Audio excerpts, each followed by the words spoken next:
त्या तोंडानं तुम्ही बाळासाहेबांचं नाव घेऊ नका, एवढंच मी सांग. महाराष्ट्रातल्या भाजपच्या काही नेत्यांनी जेव्हा काल ते दिल्लीत गेले होते, त्यांनी दिल्लीतल्या भाजपच्या नेत्यांनी तक्रार केली की शिंदे यांनी जास्त जागा लढवल्या, त्यामुळे आपल्या जागा देखील आल्या नाही, त्यामुळे तक्रार केल्याचं समजतंय भाजपच्या महाराष्ट्राच्या नेत्यांनी दिल्लीच्या वर्ष. अरे त्याच्यावरती मी कसं काय मत व्यक्त करू? हा त्यांचा पक्षाचा अंतर्गत.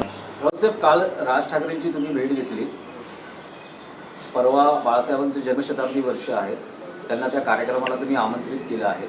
राज ठाकरे येणार आहेत का आणि कार्यक्रमाचे काही स्वरूप ठरलंय? सन्माननीय राज ठाकरे यांच्यासह त्यांच्या पक्षाच्या सर्व प्रमुख पदाधिकाऱ्यांना कार्यकर्त्यांना आम्ही आमंत्रित केलेलं आहे आणि ते नक्की येतील.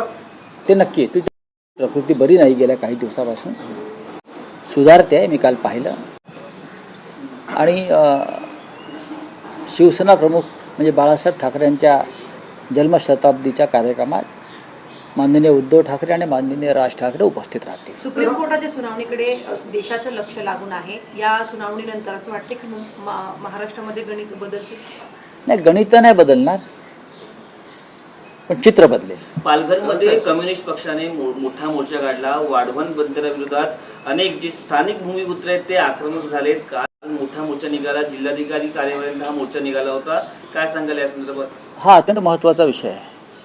हा भूमिपुत्रांच्या हक्काचा विषय आहे. त्यांच्या जमिनी, जमीन, जंगल, पाणी, समुद्र हे वाचवण्यासाठी ही लढाई त्यांची सुरू आहे. पालघरमध्ये गुजराती बोर्ड लागायला लागले का? आदिवासींना काय मराठी वाचता येत नाही? जे आदिवासी काल रस्त्यावर उतरले होते त्यांनी काय मराठीशी शत्रुत्व घेतलंय?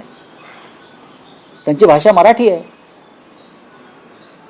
ही लढाई त्या आक्रमणाविरुद्ध सांस्कृतिक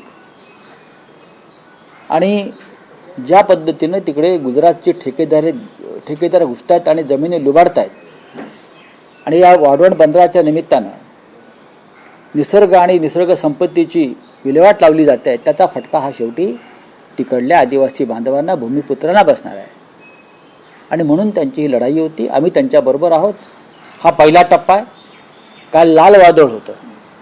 त्या लाल वादळात जर भगवं वादळ मिसळलं तर महाराष्ट्राच्या सरकारला फार मोठं आव्हान उभं राहील. चलिए.